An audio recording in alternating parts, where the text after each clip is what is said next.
আপনার সৌন্দর্য নিয়ে কি আপনি অনেক হতাশ? ভেরি ইন্টারেস্টিং একটা গল্প আপনাদেরকে শেয়ার করি। একদিন একটি কাক তার শরীরের রং এবং কণ্ঠ নিয়ে মন খারাপ করে একটি গাছের ডালে বসেছিল। তখন সে সেখানে একটি সাদা হাঁস দেখতে পায়। তখন সে হাঁসটির পাশে যায় এবং বলে, হাঁস ভাই, তুমি তো দেখতে অনেক সুন্দর, তাই না?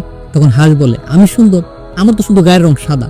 তুমি টিয়া পাখির দিকে দেখো, সে কত সুন্দর, তার কণ্ঠ কত সুন্দর। তখন সে কাক সেই টিয়া পাখির কাছে যায়, গিয়ে বলে, টিয়া ভাই, তুমি তো দেখতে অনেক সুন্দর, তাই না? তখন টিয়া পাখি বলে, আমি সুন্দর?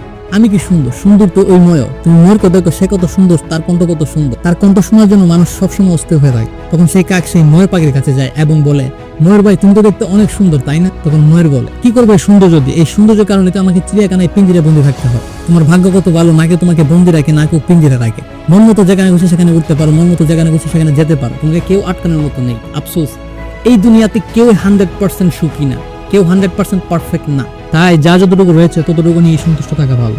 শেয়ার করে দিন ভিডিওটা।